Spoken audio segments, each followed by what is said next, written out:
Omar on fire, maybe তার বাড়ি হচ্ছে গাজীপুর।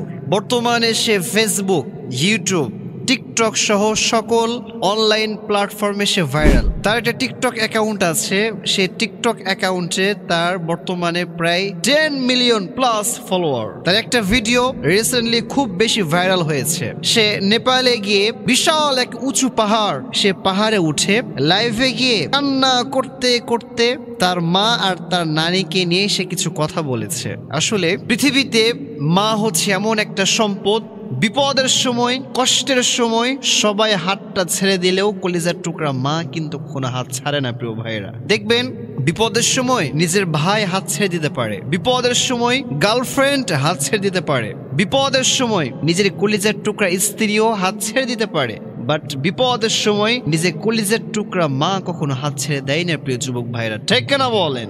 সো প্রিয় যুবক ভাই, কখনো কোন গার্লফ্রেন্ডের জন্য, কখনো নিজের কলিজার টুকরা আদরের বইয়ের জন্য নিজের পিতা মাতাকে কষ্ট দিও না।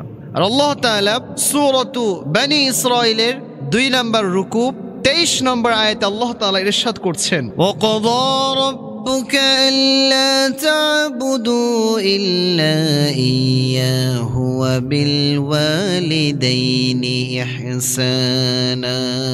আল্লাহ তাআলা বললেন, ও নবী, আপনার রব ফয়সালা করে দিয়েছে, আদেশ করেছেন তোমরা সবাই যেন আল্লাহ তাআলার ইবাদত করো।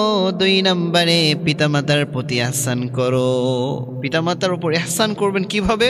আল্লাহ তাআলা বলছেন, ইম্মা ইয়াবলুগান্না ইনদাকাল কিবারা আহাদুহুমা আও কিলাহুমা فلا تقل لهما أف ولا تنهرهما وقل لهما قولا كريما।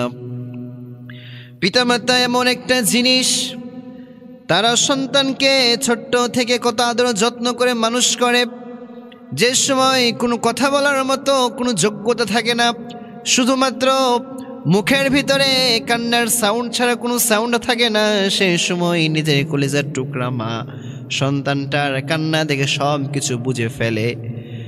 যে সময় বাচ্চা কাঁদে, এই কাঁদার কারণে বুঝে কোন সময় তার ক্ষুধা লেগেছে, বুঝে কোন সময় তার ব্যথা লেগেছে। যখনই বাচ্চা কেঁদে ওঠে, ওই সময় মা দৌড়ে দিয়ে তার বাচ্চাটাকে বুকে জড়িয়ে নেয়। আল্লাহ বললেন, ও দুনিয়ার সব ছেলেরা শোনো, যখনই তোমাদের কাছে তোমাদের বৃদ্ধ পিতামাতা কোনো একজন অথবা উভয়জন তোমাদের কাছে বার্ধক্য অবস্থায় পৌঁছে যায়, তখন তোমরা তাদের উপর ইহসান করো, তাদেরকে ভালোবাসো। ফালা তাকুল লাহুমা উফ, খবরদার তাদেরকে শব্দটাও বলো না। ওয়ালা তানহারহুমা ওয়া কুল লাহুমা কাওলান কারীমা, খবরদার ধমক দিও না। সব সময় বিনয়ের সাথে কথা বলো, সব সময় নরম ভাষায় কথা বলো। আর আল্লাহর কাছে যখন এই সময় পাবা, সব সময় হাত তুলে দোয়া করবা, রব্বিরহামহুমা কামা রব্বায়ানি সগীরা।